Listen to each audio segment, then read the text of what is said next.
Fires while you're asleep are incredibly dangerous. They can spread fast and get out of control very quickly. While the number one cause of fires in houses is cooking, the second is heating equipment. They're followed very closely by the third cause, which is electrical fires. Well, this week's video comes in the form of a public service announcement regarding those electrical fires. One of the biggest causes of those electrical fires, especially fires that happen while you're asleep, are electrical power strips. I'm going to very quickly give you 9 things you never want to plug into a power strip. These are the things most likely to cause an overheat in a fire. Power strips are one of the most common and easiest ways to increase the use of your electrical sockets, particularly in older houses where outlets were not installed as abundantly as they are today. Back in the 1950s and previous, people just didn't have a need for a whole lot of sockets in their rooms.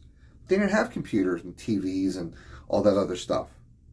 So quickly, here are the 9 things you should never plug into a power strip. Number 1, hair appliances. Curling wands, flat irons, blow dryers all draw a lot of power in a short amount of time.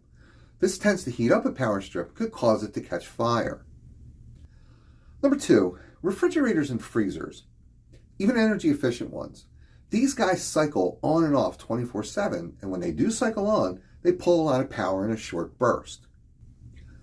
Number 3, appliances that also pull power in a short burst are very common in your kitchen.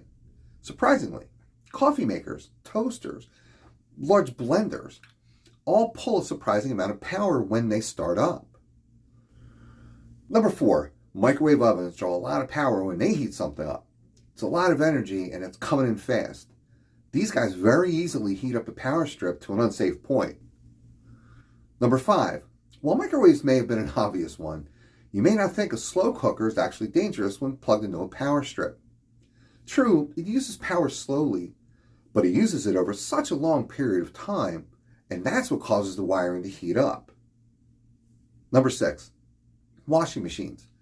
Washing machines become dangerous as they cycle through turning the motor on and off, and the thing that makes them the most dangerous is you normally start a washing machine and then leave it alone. I know some people start the washer and then go to bed. And starting the dryer and going to bed is just plain crazy, whether you want a power strip or not.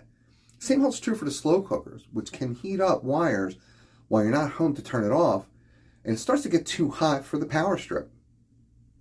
Number 7, space heaters. When space heaters kick on, even the energy efficient ones, they pull a lot of power, which can easily overheat a power strip. Number 8, wall and window AC units. A lot of those run on a totally different line, which would have a different plug. But the smaller ones run off of a regular 3-prong system, just like the space heaters. As these guys kick on, they pull a lot of power in a short amount of time to get that compressor going. Number 9, other power strips.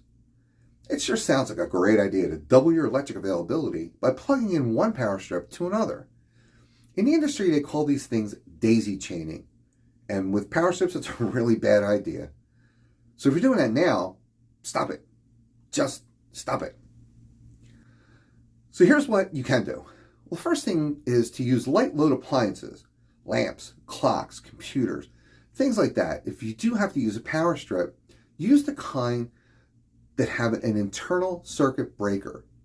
Those are the ones that not only have an on and off switch, but also a separate button. That button acts like a GFI or GFCI, which is those plugs you see with the button right on them. GFI or GFCI stands for ground fault interrupter or ground fault circuit interrupter. You drop a blow dryer in a bathtub full of water, it's supposed to cut the power off before someone gets hurt or a fire breaks out. If you ever feel a power strip getting warm or even hot, you need to stop using it. And while this is on your mind, check on your parents and the elderly. As a certified probate and senior real estate expert, I see a lot of power strips used in houses where they really shouldn't be, especially those older ones. And if you do have aging parents or are yourself getting a little long in the tooth, check out some of my other videos, one of which is how to elder-proof a house, which has a lot of tips and how to make your house safer, and a lot of them work for kids as well as the elderly. This is Bill Eaves, Associate Broker with ReMax in Pennsylvania, Licensed Agent with ReMax in New Jersey. And once again, thank you very much for watching. Feel free to reach out to me anytime if you have any questions or you need any help.